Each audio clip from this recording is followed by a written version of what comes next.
시온 찬양대 그리고 항상볼 귀한 찬양 감사합니다. 지난주 오후였죠. 우리 시온 찬양대와 항상볼이 주관이 돼서 음악 예배를 드렸는데 참 은혜로웠습니다. 수고에 다시 한번 치하의 말씀을 드립니다. 계속해서 올해도 수고하는 EDL 찬양대도 귀한 사에게 치하를 드립니다.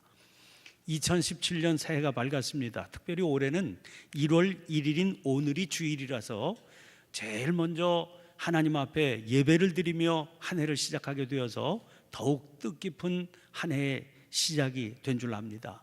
그저 감사할 뿐입니다. 작년 한 해 우리 교회가 바라보며 지내왔던 표어는 다시 처음으로였습니다. 이 표어는 우리 교회 창립 110주년과 함께 종교개혁 499주년을 염두에 두고 세웠던 표어입니다. 단순히 연륜만 늘어가는 역사가 아니라 처음 출발했을 때의 그 가슴 떨리는 순수함과 믿음의 열정을 우리 안에 다시 불러 일으켜보자, 그런 취지였습니다. 그런 마음 붙들고 한 해를 보냈는데 얼마나 우리 처음 모습에 가까워졌는지는 모르겠습니다. 그러나 앞으로도 그런 열망은 잃어버리지 말아야 할 줄 압니다. 이제 새해를 시작하며 새롭게 교회가 정한 표어는 성숙해가는 우리 모습 세상에 드러나도록입니다. 올해가 우리 교회로서는 창립 110주년을 넘어 111주년을 맞이한 해이기도 하고 종교개혁 500주년의 해이기도 하기 때문에 이런 내용으로 정하게 된 것입니다. 이 표에서 맨 처음 눈에 띄는 단어가 성숙일 겁니다. 우리가 작년 한 해 처음으로 외쳤을 때의 그 마음은 어떤 마음일까요? 지금 우리의 겉모습은 처음과는 너무나 달라져 있는 모습일 겁니다. 조직과 체계가 커져 있고 모습도 몰라보게 자라 있겠지요. 그런데 다시 처음으로라고 하는 구호는 그때의 그 작아 보였던 모습으로 돌아가자, 그런 구호일 수는 없지 않습니까? 돌아갈 수도 없지만 돌아가서도 안 되지요.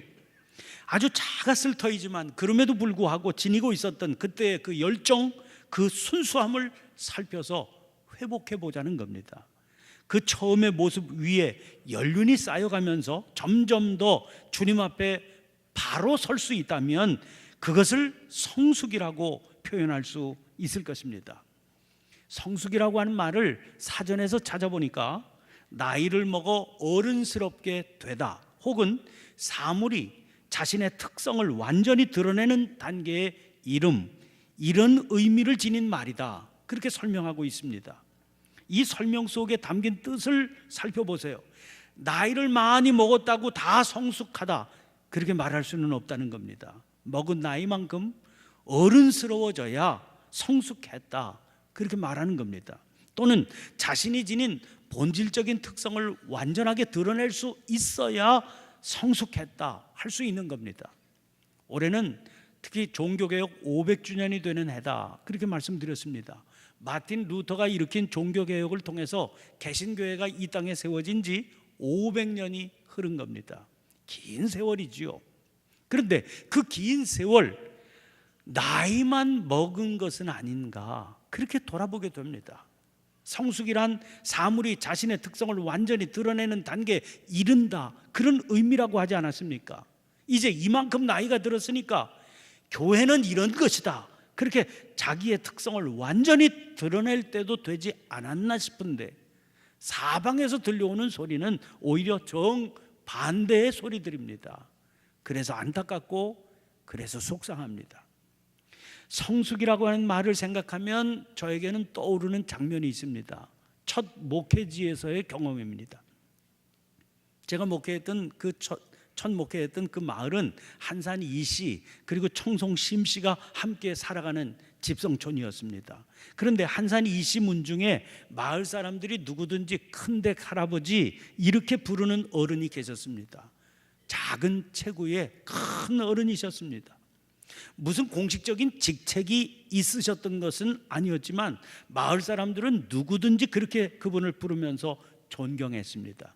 지역사회 유지들도 이 어른 어려워했고 이분 말씀하시면 다 마음에 두고 따르곤 했습니다. 그러다 보니까 외지에서 새로 기관장들이 부임을 해서 오거나 하면 우선적으로 찾아와서 인사를 올리곤 했습니다. 어떤 분이 이 어른이 어떤 분이신가를 이렇게 설명했습니다. 한참 어렵고 곤궁했던 시절에는 이 어른이 매일 새벽마다 뒷동산에 올라가셔서 마을을 쭉 내려보시곤 했다는 겁니다. 그리고 내려오시면 며느님을 부르십니다. 아무개 집에 양식 좀 보내줘야 되겠다, 그렇게 이르신다는 거죠.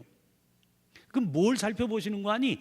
어느 집에 굴뚝에서 연기가 올라오지 않나 하는 걸 살피신 겁니다. 그 집에 연기 안 올라오는 걸 보니까 아마 그 집이 끼니를 거르게 되는 모양이다. 그러니까 양식 보내줘라 하시는 거지요. 이런 어른이 계시니까 그 동네에서 돈이 없어서 학교에 못 가는 아이들 생기면 어떻게 해서든지 학비를 만들어서 진학시키십니다. 교회는 안 다니시는 어른이셨습니다. 그런데 부임 인사를 하러 가서 뵈니까 아니 자기가 듣기에 예배당이 낡아서 피가 샌다는 얘기가 들려서 자기가 밤에 잠이 안 올 정도로 걱정이다. 교인들보다 더 안타까워하는 모습이셨습니다. 그러면서 당신도 힘을 보탤 테니까 어떻게 해서든지 새로 예배당 지어봐라 하시면서 격려해 주십니다. 이런 분이셨어요. 그 문 중에 그분보다 연세는 더 높은 어른들 몇 분 계셨습니다. 그러나 벌건 대낮에 술이 취해서 비틀거리고 다니시는 분들은 애들도 존경하지 않습니다. 그런 노인네들은 무슨 말씀을 하시면 사람들이 다 귓등으로 듣고 흘려버리지요. 그야말로 노인네들이시지 어른은 아니신 겁니다. 그러나 이 큰댁 할아버지는 사람들로부터 존경을 받고 마을의 중심을 잡아주시는 분이셨습니다. 오랜 세월이 흘렀는데 늘 그 어른의 모습이 떠오르곤 합니다. 그 어른의 모습을 떠올리며 500살이 된 개신교회와 함께 이제 역사 111년에 걸음을 내딛는 우리 교회를 떠올려 보게 됩니다. 누가 보아도 유구한 역사를 자랑하는 교회 아닙니까? 모 교회까지는 아니라고 그래도 한국 개신교회의 맏형 자리는 넉넉히 차지할 교회입니다. 사실 집안이 잘 되려면 부모도 부모지만 마지가 제 역할을 잘 감당해야 되는 겁니다.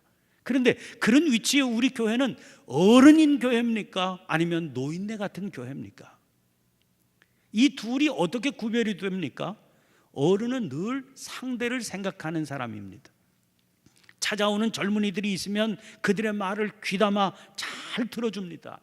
뉴스를 보면서 나라를 걱정하고 이 세상을 염려합니다. 그러나 노인네는 철저히 자기중심적입니다.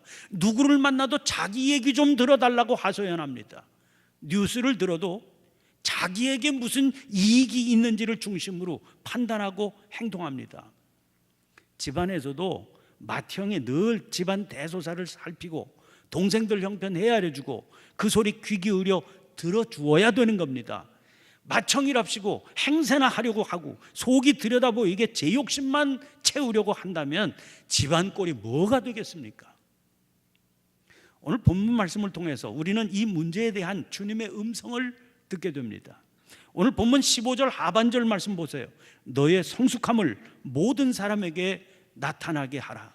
여기 너의 성숙함이라고 했죠. 성숙함이란 자기가 그렇다 그렇게 내세워서 되는 일이 아닙니다. 다른 이들이 그렇다고 받아주고 여겨주어야 성숙한 겁니다. 그런데 그렇게 되려면 모든 사람에게 그 성숙함이 나타나야 하는 거지요. 그런데 새번역은 이 부분을 이렇게 옮겼습니다. 그대가 발전하는 모습을 모든 사람에게 나타나게 하십시오. 즉 성숙함을 발전하는 모습이라고 옮긴 겁니다. 공동번역에서는 이 부분이 그대가 발전하고 있음을 모든 사람이 보고 알 수 있게 하시오 이렇게 되어 있습니다. 유진 피터스는 또 이 부분을 이렇게 옮겼습니다. 그러면 성숙해가는 그대의 모습이 사람들 눈에 분명히 드러날 것입니다. 이 몇 개의 번역본들을 대조해 보면서 발견하게 되는 게 있습니다. 여기서 말씀하고 있는 성숙함이란 어떤 도달해 있는 고정적인 상태 혹은 이루어진 상태를 말하는 게 아니라는 사실입니다. 믿음의 차원에서 말하는 진정한 성숙함은 그리스도의 모습을 닮아갈 때까지 끝없이 발전해 가고 있는 모습을 말하기 때문입니다. 그렇게 발전해가는 모습이 사람들 눈에 뚜렷하게 나타날 수 있어야 한다는 거지요. 그래서 올해 우리의 표어도 성숙해 가는 우리의 모습입니다. 이 말씀을 받은 사람은 디모데입니다. 12절 말씀에 누구든지 내 연소함을 업신여기지 못하게 하고, 이 말씀을 미루어 보면 그는 누가 보더라도 아직은 연소한 사람이었습니다. 그런 상황에서 어쩔 수 없이 그를 교회의 지도적인 사역자로 세워야 했던 바울 사도입니다. 마음의 염려가 컸겠지요. 그래서 이런 간곡한 당부를 전하고 있는 겁니다. 바울 사도는 확신을 가지고 권면합니다. 네가 나이 비록 연소하다 할지라도 이 모든 일에 전심전력하기만 하면 너의 성숙함이 모든 사람에게 나타나게 되리라는 겁니다. 그러면 그가 말하는 전심전력해야 할 이 모든 일이 뭘까요? 물론 그것은 디모데전서 전체에 걸친 바울의 가르침이겠지요. 그러나 좁게 보면 본문 말씀과 그 본문 말씀 앞에 실린 내용에 그 모든 가르침이 농축되어 있는 겁니다. 무엇보다 7절에 실려있는 가르침을 주목해 보아야 됩니다. 거기서 바울은 망령되고 허탄한 신화를 버리고 경건에 이르도록 내 자신을 연단하라고 그랬습니다. 망령되고 허탄한 신화를 유진 피터슨은 신앙을 가장한 어리석은 이야기라고 했습니다. 우리 주변에는 신령한 믿음이라는 미명하에 비성경적인 가르침들이 얼마나 많이 돌아다니고 있는지 모릅니다. 개신교회가 왜 이 땅에 태동하게 됐습니까? 어처구니 없는 이상한 가르침들을 좋은 믿음인 것처럼 가르치고 미혹하는 그릇된 교회에 대항해서 그건 아니라고 말하기 위해서 외치고 일어섰던 것이 우리 개신교회 아닙니까? 그런데 500년이 흐른 지금 다시 개신교회 안에 비성경적이고 심지어 반성경적인 이야기들을 따르는 게 마치 좋은 신앙인 것처럼 말하는 자들이 늘어나고 있습니다. 그런 풍조들이 유행처럼 사람들을 미혹하는 가운데 있습니다. 이런 것들이 우리들이 성숙에 이르지 못하게 만드는 요인이 되는 겁니다. 그러면 사람들은 왜 분별력을 잃고 이런 망령되고 허탄한 신화를 따르게 되는 것일까요? 한마디로 그 길이 쉬운 길이기 때문입니다. 진정한 신앙은 내 자신을 연단하는 것입니다. 주님은 말씀하셨습니다. 내 뒤를 따르려고 하는 자 자기를 부인하고 자기 십자가를 지고 따라야 된다. 여러분, 그러니까 이 길은 자신을 깎아내고 비우는 일입니다. 처절한 자기 포기가 요구되는 일입니다. 그러니까 따르기가 쉽지 않은 요구지요. 그러나 망령되고 허탄한 신화들은 거꾸로 성경에서 버려야 한다고 하는 자기의 욕구를 채우게 해주겠다고 유혹하는 겁니다. 버려야 될 자기, 부인해야 될 자기를 오히려 세워주겠다고, 높여주겠다는 미혹을 하는 겁니다. 아주 강한 유혹이지요. 그래서 거기 빠지게 되는 겁니다. 우리는 하나님의 말씀을 붙들고 이런 것들을 잘 분별해 가야 됩니다. 그래야 성숙함을 이루어갈 수 있습니다. 그것을 위해서는 우리의 소망을 하나님께 둘 수 있어야 됩니다. 10절 말씀 보세요. 이를 위하여 우리가 수고하고 힘쓰는 것은 우리 소망을 살아계신 하나님께 두미니 곧 모든 사람, 특히 믿는 자들의 구주시라. 우리가 왜 버려야 될 자기를 버리지 못하고 경건에 이르도록 자신을 연단하는 일을 피하려 하게 됩니까? 소망을 살아계신 하나님께 두지 못하기 때문이에요. 입술로는 하나님을 말하지요. 그러나 그가 입술로 말하는 그 하나님은 살아계신 하나님, 그래서 역사하시고 지금도 우리를 다스리시는 아브라함과 이삭과 야곱의 그 하나님이 아니신 겁니다. 문자 속에 갇혀 계신 하나님, 전통과 연륜 속에 갇혀 계신 하나님, 심지어 인간의 정욕적인 축으로 만들어진 허상의 하나님인 겁니다. 자기가 빠져나온 소돔과 고모라의 미련 두고 뒤를 돌아보았다가 소금기둥 되어버린 롯의 아내 생각해 보세요. 몸은 빠져나왔습니다. 그러나 마음은 여전히 옛 삶에 머물러 있었습니다. 그렇게 자기의 옛 삶을 버리지 못하고 고집하는 바람에 하나님께 소망을 두지 못한 겁니다. 그런 일이 어디 롯의 아내만의 일이겠습니까? 믿음의 길을 걷는다는 이들 안에 숱하게 일어나고 있는 일들입니다. 그래서 영성과 샤를르드 푸코가 하나님을 믿는 사람들에게 가장 어려운 일은 하나님을 믿는 일이다, 그렇게 갈파했던 겁니다. 그렇다면 쉬운 길을 걸으려는 유혹을 이겨내고 소망을 하나님께 두는 이 일이 어떻게 가능해지겠습니까? 12절 13절 말씀 보세요. 오직 말과 행실과 사랑과 믿음과 정절에 있어서 믿는 자에게 본이 되어 내가 이를 때까지 읽는 것과 권하는 것과 가르치는 것에 전념하라. 15절 상반절도 보시기 바랍니다. 이 모든 일에 전심전력하여, 한마디로 이 모든 일, 그러니까 말과 행실과 사랑과 믿음과 정절에 있어서 믿는 자에게 본이 되는 일, 또 읽는 것과 권하는 것과 가르치는 것에 전념하라는 겁니다. 또 14절 말씀도 보세요. 내 속에 있는 은사, 그 장로의 회에서 안수받을 때에 예언을 통하여 받은 것을 가볍게 여기지 말며. 연소한 디모데가 직분자로 세움을 받아 안수를 받을 때가 있었겠지요. 내 속에 있는 은사란 그때 주시는 말씀을 통하여 받은 은사요 사명인 겁니다. 이 구절을 공동번역으로 보면 이렇게 되어 있습니다. 그대가 선물로 받은 그 거룩한 직무, 곧 원로들이 그대에게 안수하며 예언해 준 말씀을 통해서 그대에게 맡겨진 직무를 등한히 하지 마시오. 신약의 교회는 받은 은사를 따라 교회를 섬기게 되어 있습니다. 우리 교회도 마찬가지입니다. 그러므로 여기 내 속에 있는 은사란 교회를 통해 맡겨진 직분과 다르지 않습니다. 새해 첫 주일인 오늘 우리 교회에서 인면 예식 가졌습니다. 오늘 처음 집사로 세움받는 분들이 계십니다. 얼마나 두렵고 떨리겠습니까? 남다른 각오도 있겠지요. 그것이 오늘만의 일이 되지 않도록 해라, 그런 권고입니다. 시간이 흘러도 소홀히 여겨지지 않도록 해야 된다는 겁니다. 그렇게 전심전력을 다하게 되면 성숙함에 이르게 될 것이고 결국은 모든 사람에게 그 성숙해가는 모습이 나타나게 되리라는 겁니다. 사람에게 보이려고 최선을 다하지 않았습니다. 내면을 가꾸기 위해서 최선을 다하고 그것을 삶으로 실천하는 일에 최선을 다하라는 겁니다.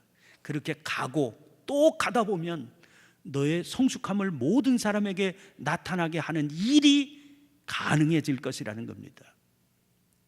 그래서 무엇보다 조급하지 말아야 됩니다.